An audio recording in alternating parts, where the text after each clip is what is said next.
The federal election campaign has entered its third week. The NDP was in Toronto today. The Bloc was right here in Montreal, and the Conservatives and Liberals were both spent the morning in BC.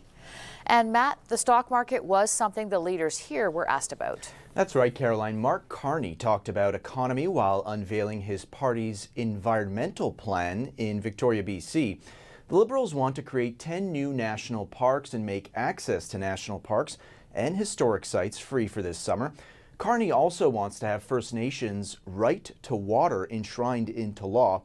And Carney also talked about the stock market. He says the U.S. is driving itself into a recession, and he says the market turmoil is a direct consequence of unjustified tariffs.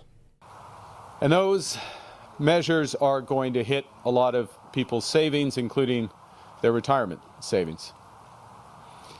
And as much as this is unfortunate, it was not unforeseen. This is what we have been concerned about. And indeed, this is what we've been trying to warn the President of the United States about. And I'm not going to sugarcoat it. There may be some tough days ahead for Canadians, but I also want to reassure that we are prepared.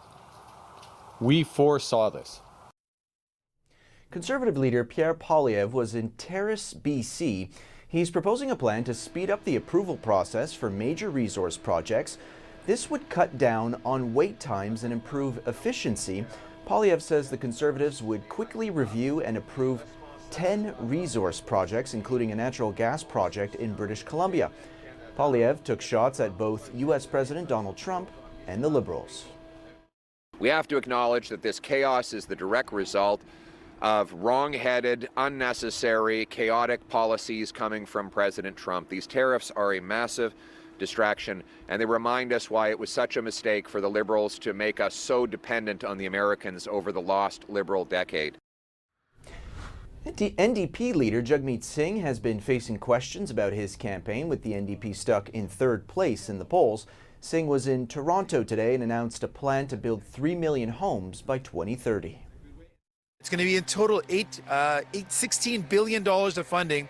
It's going to be tied to conditions that municipalities and provinces have to make sure that these homes are actually going to stay affordable. And in Montreal today, Bloc Québécois leader Yves-François Blanchet had some tough words for Liberal leader Mark Carney. I think he does not give a damn. It is a problem for him to be forced to try to speak French, and he doesn't like it, and he does not really understand. And then he will have to come in a debate against two guys who speak French pretty well, still improving. He doesn't like us so much. He will never say that he does not like us, but I don't feel the love. I don't feel interest for Quebec. I don't feel interest for the difference. I don't feel interest for the language. I don't feel interest for the culture. I don't feel interest for anything which is Quebec. And we are getting a clearer picture of who is going to represent the parties in each riding. That's because the deadline for candidates to register for this federal election was 2 p.m. today, so voters will be able to see the complete list of candidates by Wednesday.